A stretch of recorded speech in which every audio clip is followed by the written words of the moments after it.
CBS Radio Mystery Theater presents...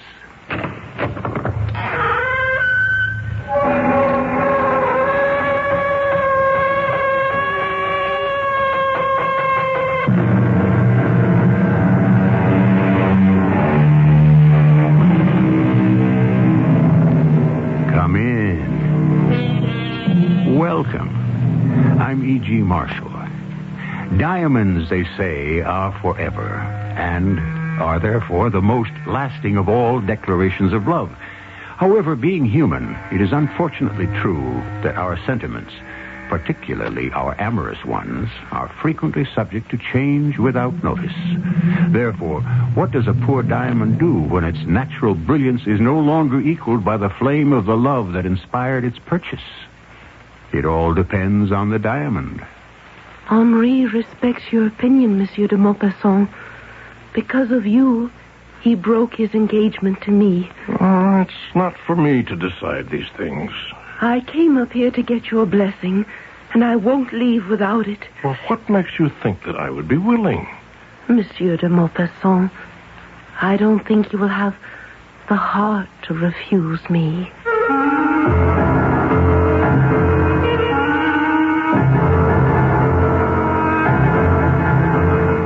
Our mystery drama, Leave Well Enough Alone, was written especially for the Mystery Theater by Sam Dan and stars John Beale. I'll be back shortly with Act One.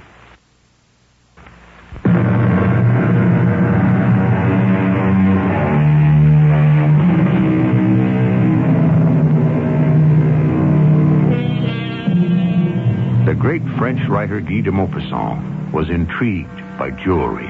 He felt that love for precious stones ranked among the highest of all human vanities. And to him, human vanity was the very staff of his creative life.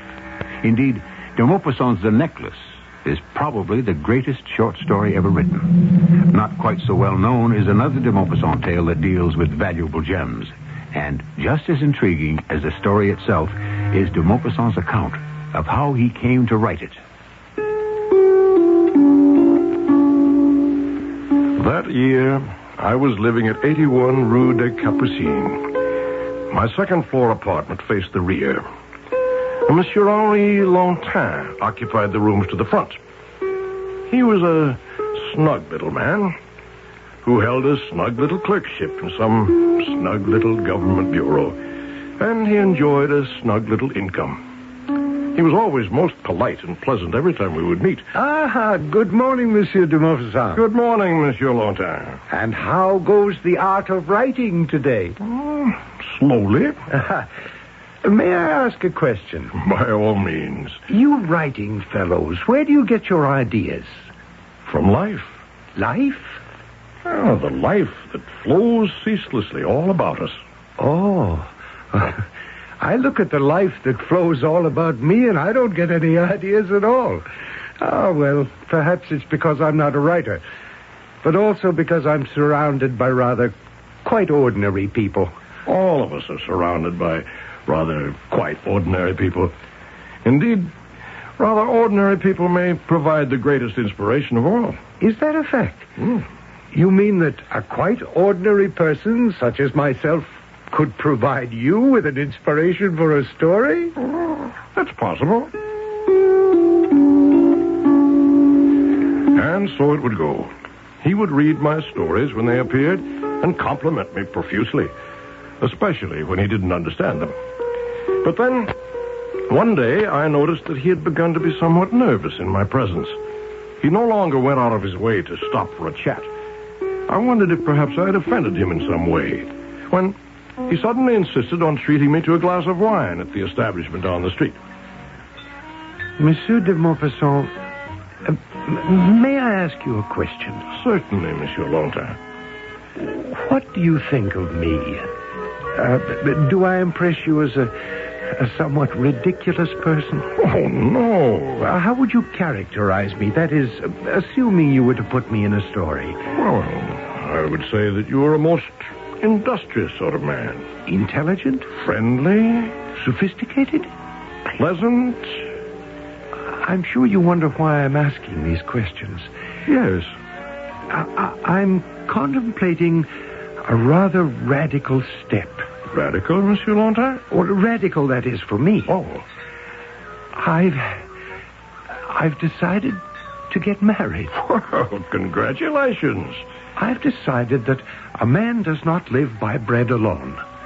Very well put. Well, that's in the Bible. I know. Deuteronomy 8:3. Also Matthew 4:4. But I've been doing it. Doing what? Living by bread alone. Oh. Or I should say for bread alone. Monsieur de Maupassant, I have spent my life working for bread. Haven't we all? But I haven't done anything else. All day I'm at the office. Do you know what I do there?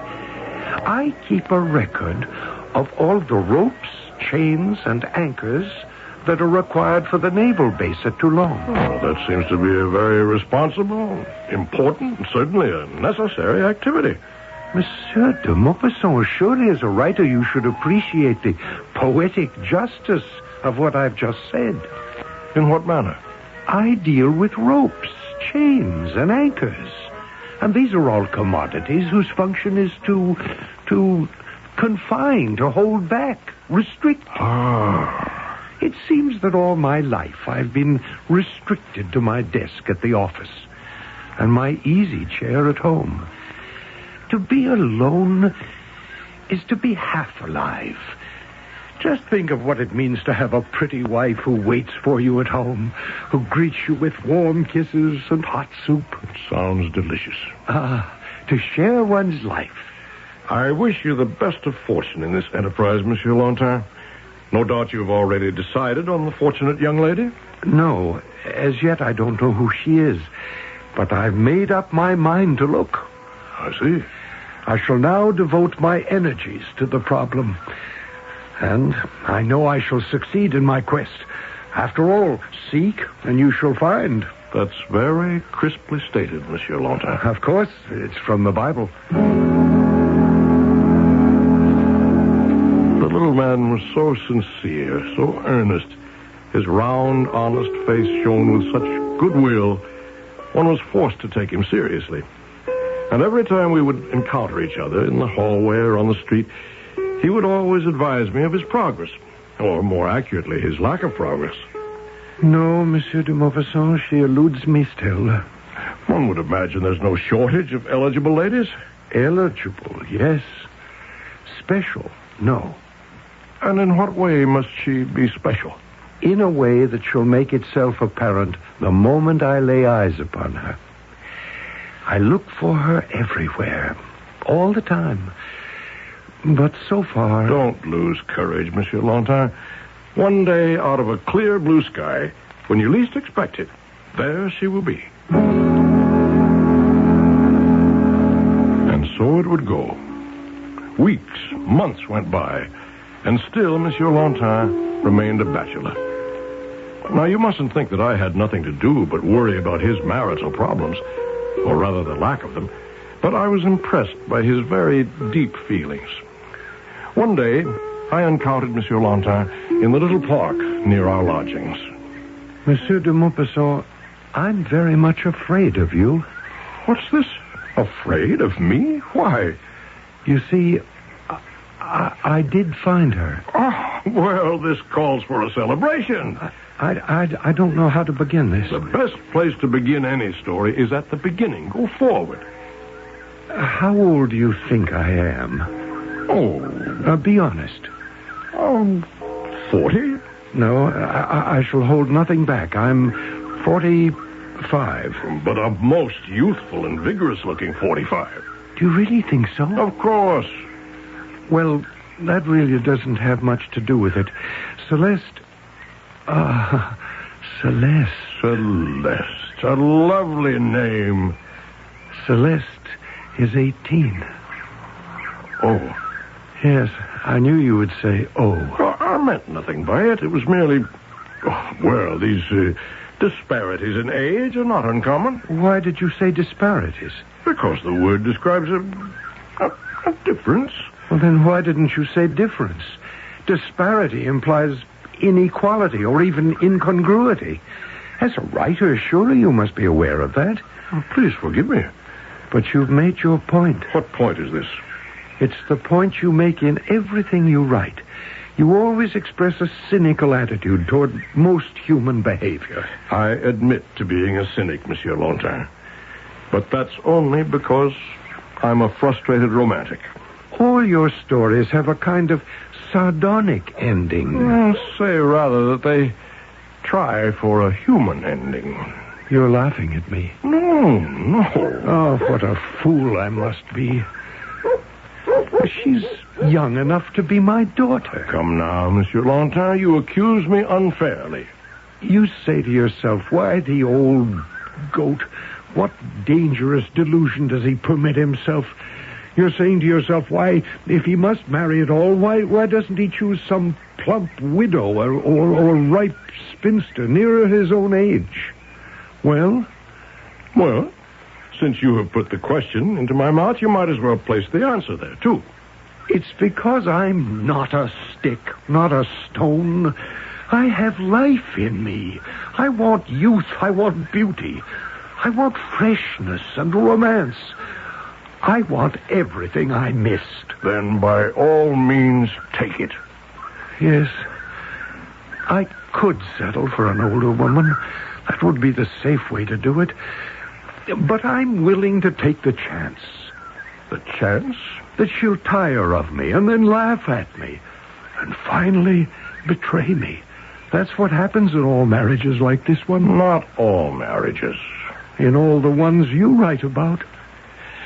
Monsieur Lontin, I cannot accept the responsibility for influencing the most important decision of your life.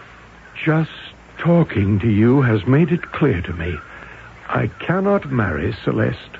I am only a writer of fiction. Actually, I'm not better qualified to advise you. No.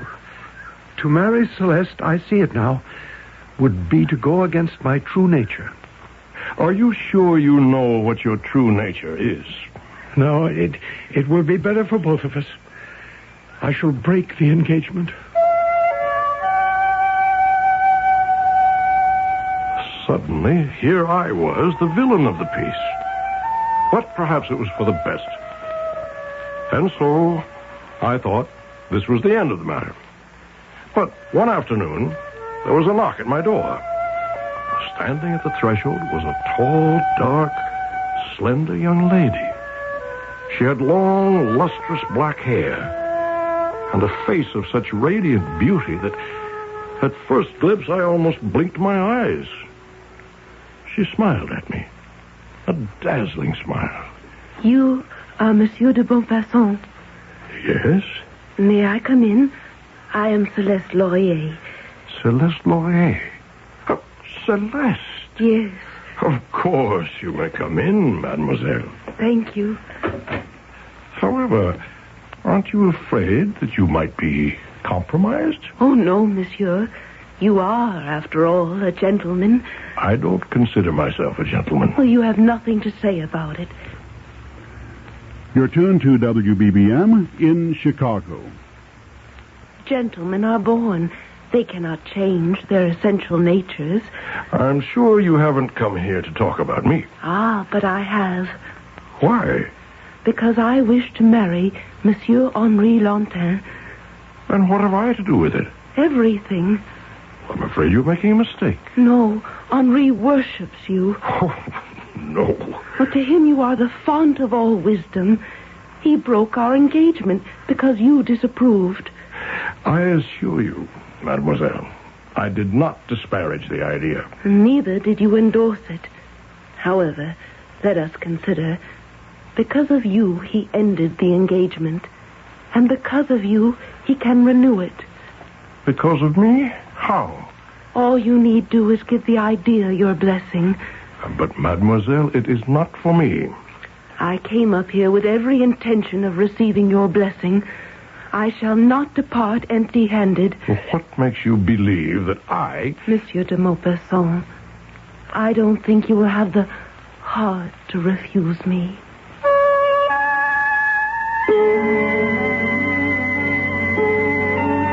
Tell you this, If she turned that dazzling smile at me, I'm not sure I would have the heart to refuse her either. She sounds like a young lady who usually gets what she wants. But this time, of course, her adversary is the great Guy de Maupassant. But what does that have to do with anything? Aren't writers just as easily seduced as anyone else? I'll be back soon with Act 2.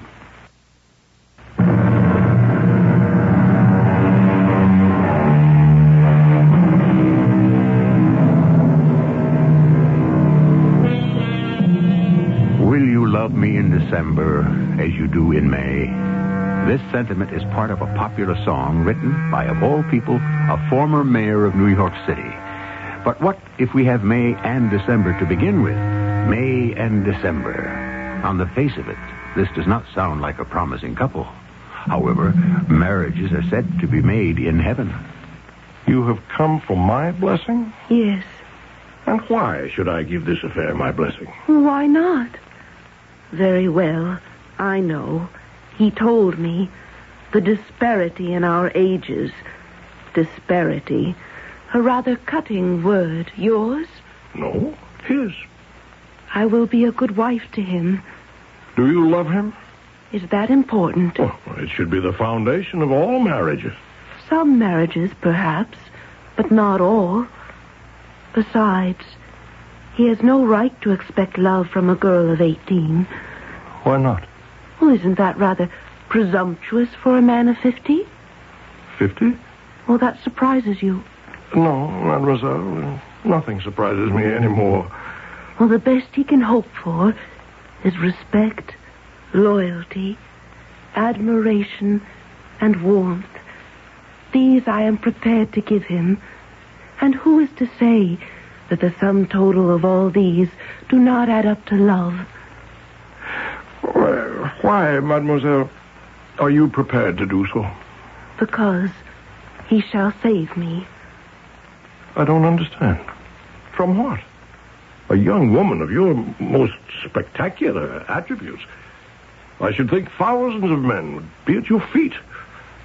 In a word, why settle for Henri Longtemps? Oh, if I were a character in one of your stories, how well you would understand me.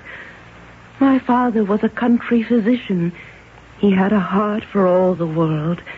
He took his fees in potatoes and pumpkins. He died penniless. I have no dowry. But these days, that's no longer the impediment it used to be. My poor mother has not been swamped with offers for my hand. Setting love aside, the sensible people marry for practical reasons. But once again, why Henri Longtemps? The truth, monsieur? He is the only one who has ever asked me. I find that impossible to believe. Oh, I have received offers from men of wealth and position, but not offers of marriage. You understand. And so, monsieur, I consider Henri. He is honest, decent, sincere. He is moderately secure. He will adore me. You are a most remarkable young woman. A woman requires a man's protection. I will make him happy. And why not? He shall have what he wants. And you, mademoiselle, shall you have what you want? I shall have what I need. And shall you be faithful to him? No one, monsieur, shall ever catch me being false to my marriage vow. What can I say? It seems this marriage was made in heaven. I gave the marriage my blessing. It was easy. He put up a show of resistance, but at heart he was only too willing to be convinced. Well, what can she see in me? I'm 46 years of age. But have you ever looked in the mirror recently? Have you ever seen a more manly face, a face of such wisdom, virtue, honesty? Oh, please, Monsieur de Maupassant. I mean it. I have seen this girl. You have? Where? How? Oh, I've made discreet inquiries. I have contacts. And? She is an angel. She's the perfect type of virtuous woman whom every sensible man dreams of winning. And you have won her. Claim your prize.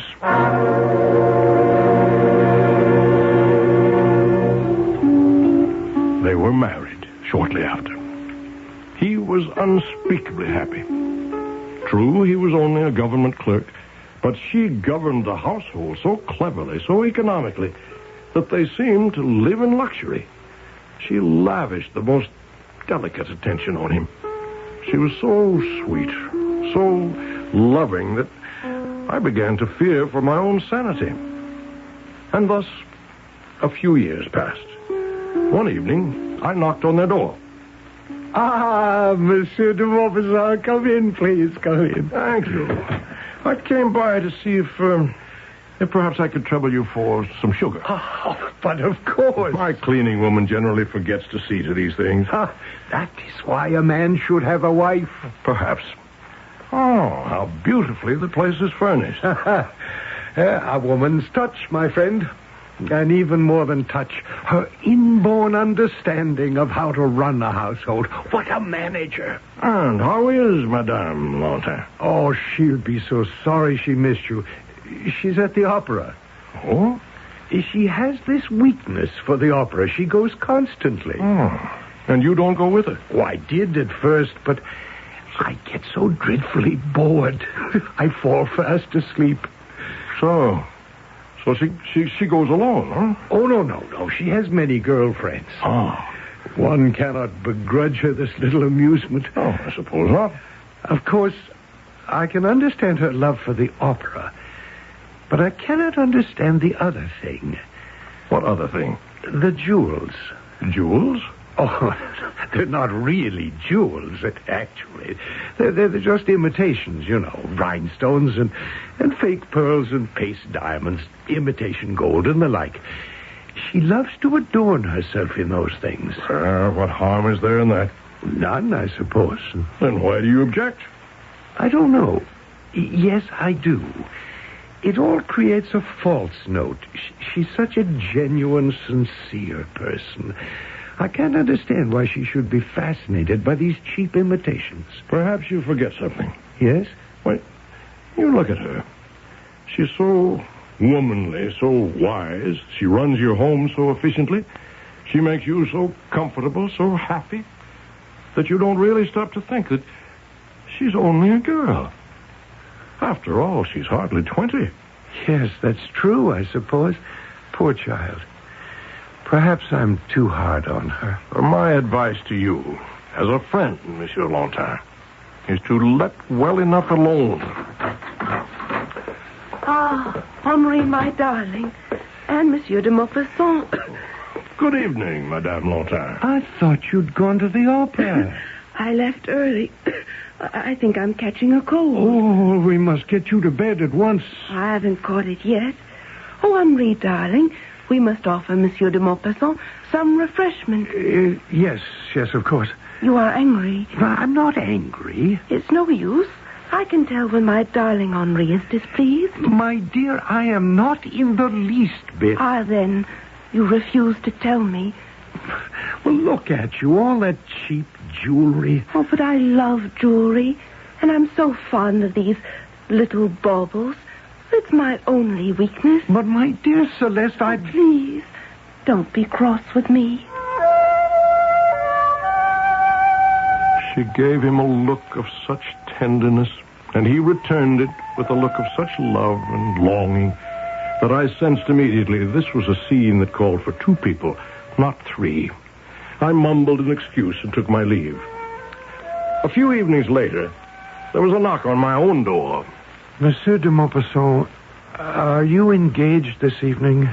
No, come in. I wonder, my good sir, could you accompany me to the opera? The opera?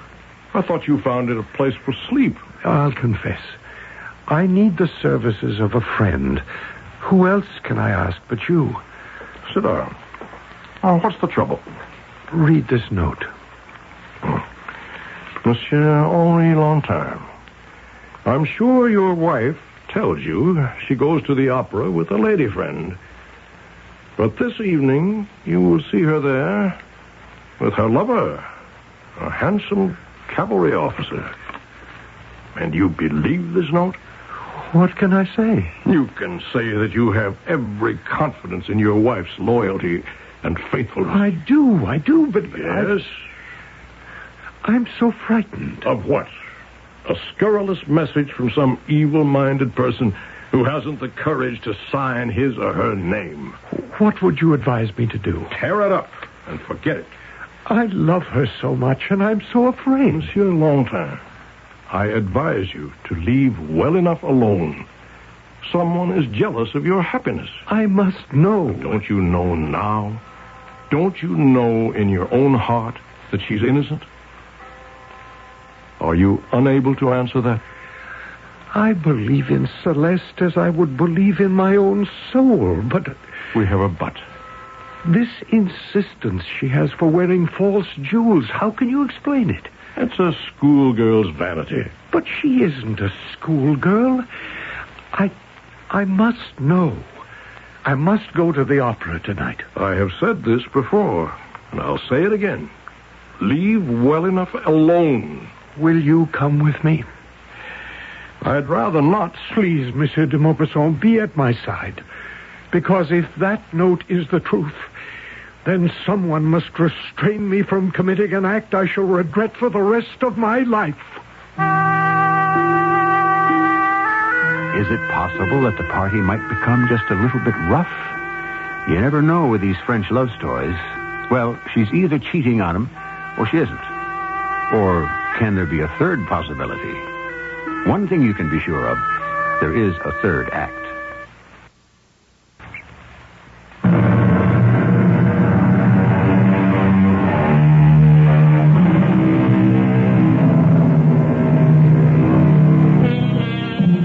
Is it possible to have complete confidence, absolute trust in another human being? As it says in the book, we walk by faith and not by sight. Oh, to believe with all one's heart and soul, to hold nothing in reserve. Is all this beyond the powers of poor Monsieur Henri Lantin? Yet, if he would be happy with his beautiful young wife, it is what he is being asked to do. Once again, I ask you, Monsieur Longtime, let us go home. I can't. You'll see. She'll come out of the opera. She'll walk down those steps alone or with a lady friend. And then how shall you feel? How shall I feel? Yes. You already know what emotions will be generated inside you if she's with a man. But have you thought of how it will be if that note is a hoax? I'll feel such a blessed relief. And you may also feel something that is neither blessed nor relief. You shall feel guilt and remorse because you have allowed yourself to question her integrity. Oh, please. Let me hail that cab, and I shall take you home. Put these terrible suspicions out of your mind forever. Yes, I know what you're going to say. Leave well enough alone. But I cannot. You don't know what it is to be my age, a man of 47, no longer young, married to a beautiful goddess. I envy you. Pity me. I am tormented by the thought that I'm not good enough for her. Nonsense. I see how the men turn to look at her when we're out together. I see the envy on their faces. I read the desire in their eyes. These men are rich, handsome, vigorous. But she chose you. Has she lived to regret it? Has she? Does she seem to love you any the less? No. Does she neglect you? Is she less kind, less warm, less loving? No. Then why must you torture yourself? Please, let me satisfy myself just this one time. I can't help myself.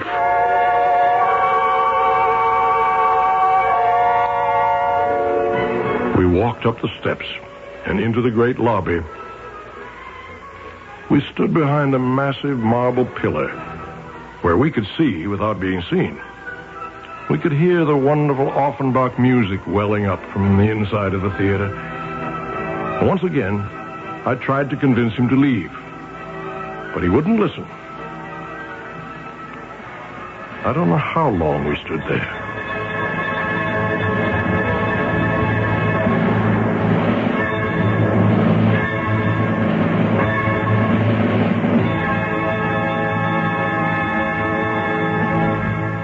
But finally, it was finished, and the hall began to empty out.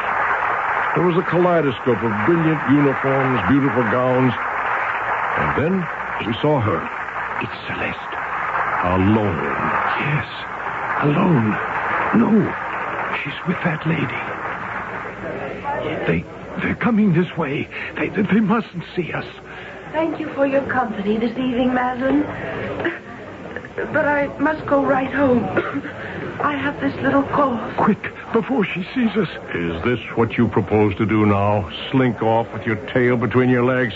Shall we let this radiant lady go home by herself? I'm so ashamed. You well deserve to be. I shall never, as long as I live, doubt her again. Madame Lanterre! What are you doing? Madame Lanterre! Why, it's Monsieur de Maupassant and Henri. What are you doing here? Well, you see, Henri here discovered that this is my birthday. He insisted on taking me out to a small supper, and I suggested that we stop by here and have you join us. Oh, I shall be delighted. That cough, my darling. Oh, it's nothing. Nothing. It mustn't spoil our evening.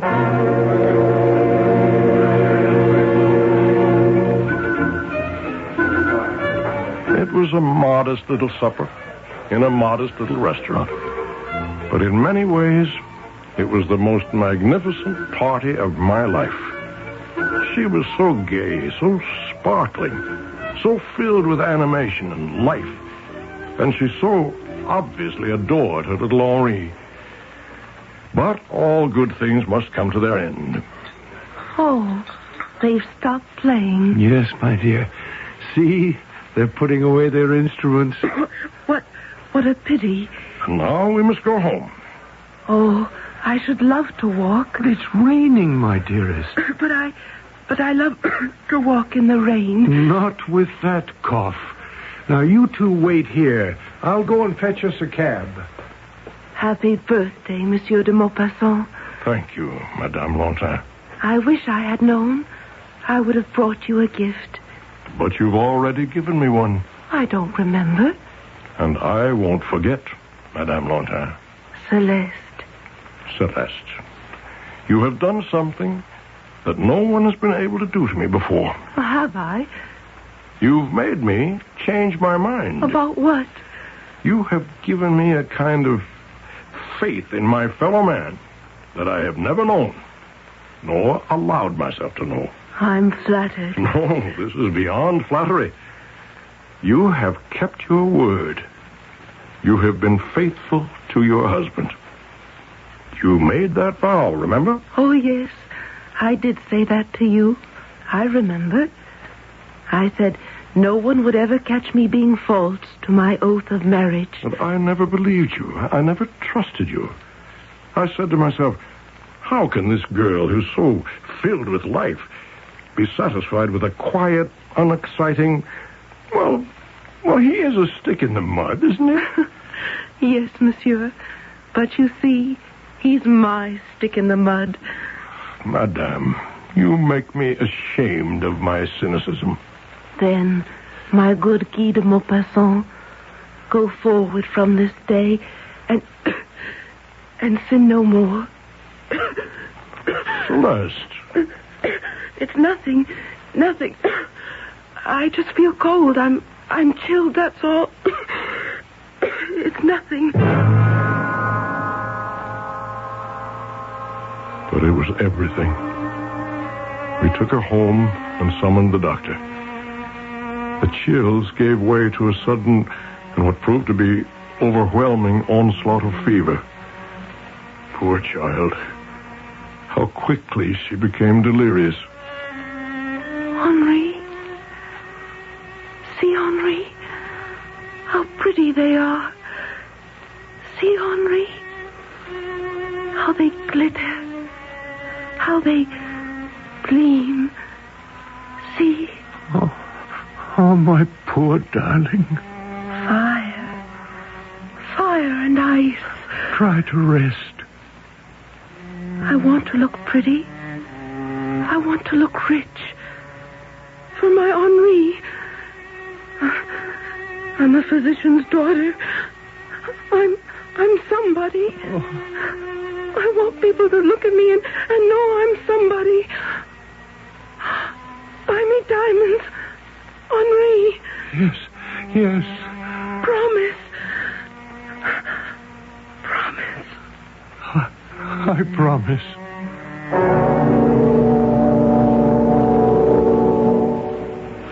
But it was a promise he could never keep. She died the next day. Poor girl. All that life, all that love. Henri was inconsolable. He could think of nothing. He could talk of no one except his poor Celeste. He refused to go anywhere or see anyone, not even me. He did manage somehow to drag himself to the office and go through the motions of his job. But I had heard he was in a bad way, and even in debt. I tried to help him, but he rejected all my overtures. And then, one evening, he called on me. He had a wooden jewel box in his hand. I was shocked to see him. He was practically white-haired. He had hollow cheeks. His shoulders were stooped. He was an old, defeated man. I'm being punished. Celeste was taken away from me because I doubted her. My dear friend, you mustn't believe that. Life has become so hard for me. Celeste knew how to spend my money, how to make it last, how to buy wisely. We had such excellent wines, such rare delicacies. How could she manage to buy such wonderful things? I can't even pay my own expenses. Time, you know, is a great healer. Today, for the first time since I was able to go into our bedroom, and I saw this box, the one in which she kept all those false gems. And I can no longer stand the sight of them. They were the cause of the trouble between us. I want you to get rid of them for me. Oh? I would break them into bits or burn them or throw them into the rubbish, but I haven't the heart. Please do me this favor. Well, of course, they're just paste and base metal, but still, some of them are very prettily made. They may be worth a few francs. I refuse to allow it. Oh, come now, listen. You just said you were in debt. Every penny helps. And wouldn't it be a satisfaction to her if she could know that these trinkets of hers could provide you with a meal, perhaps, or a new shirt? Come, let me arrange it for you, my good friend.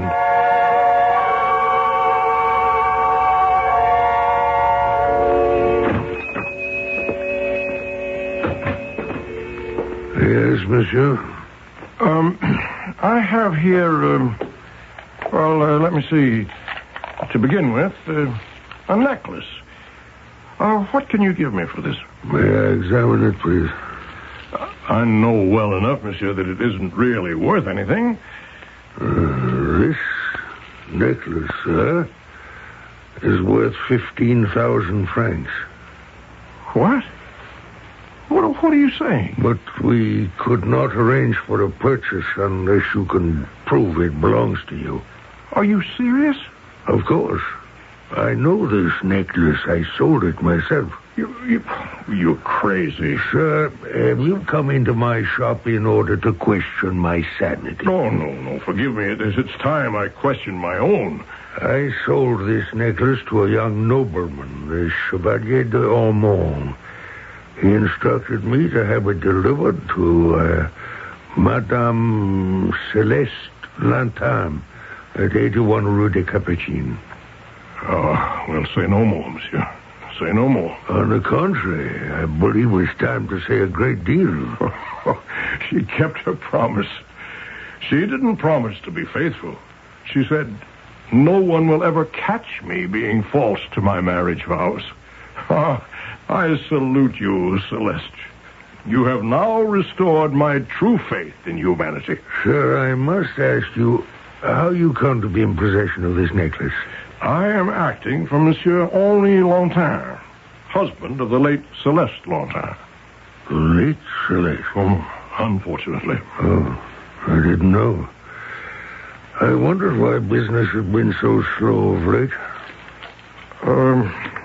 The rest of this lot, are they also... I recognize them. And were they all purchased by the amorous Chevalier d'Ormond? Oh, no, sir, no. The earrings, I remember, were the gift of Captain Navarrete.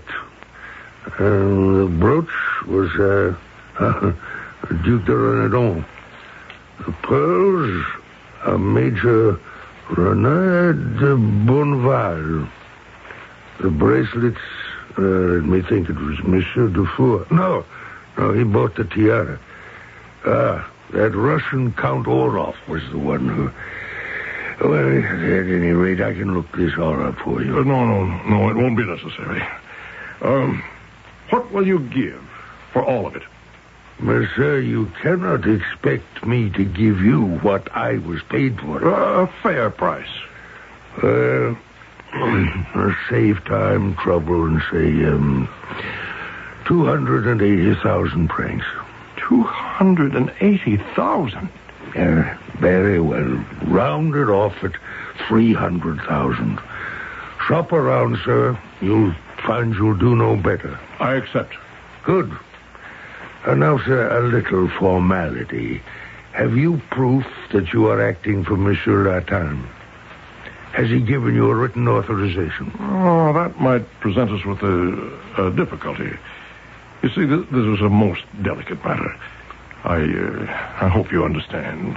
Perfectly. It might be awkward if Monsieur Lantin knew that these were actually real gems. Do you perceive the problem? Of course. Or could you just give me the money? Could you assure me that this money will find its way into Monsieur Lantin's purse? Well, let me see how this might be done. Now, what was his brother's name? Eugene.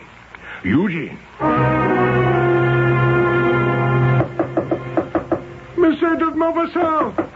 Monsieur de Maupassant, let me in! Just a minute. Monsieur de Maupassant! Come in. What is it?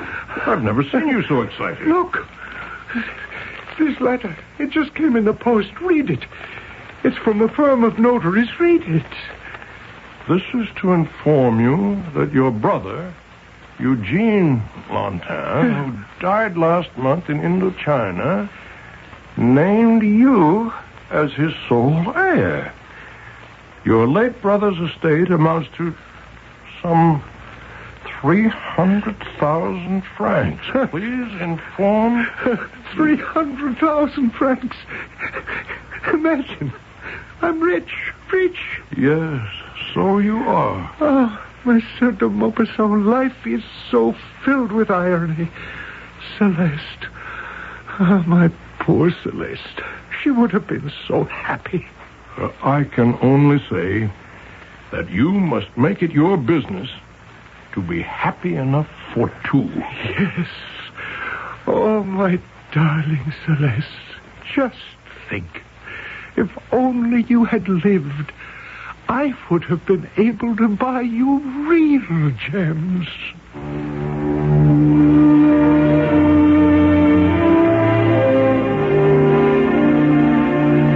And thus, Monsieur Guy de Maupassant ends his story. And for those who always thought that he did not use happy endings as a rule, remember, most of his stories have reasonably happy endings. And isn't this one about as happy an ending as we have a right to expect? I'll be back shortly.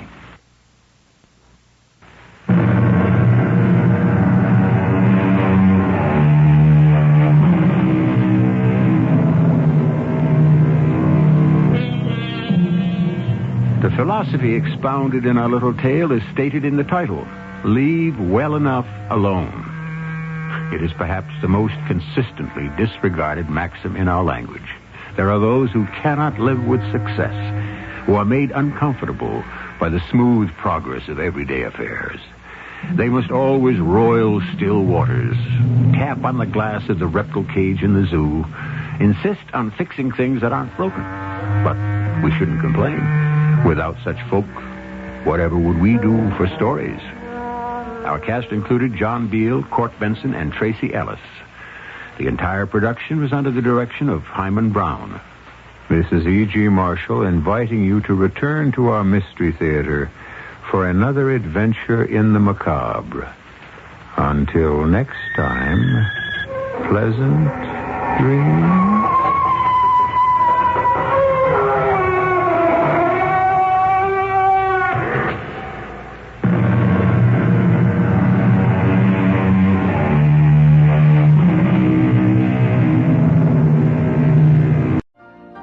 You've been listening to the OTR Gold Network. Find more classic radio at otrgold.com.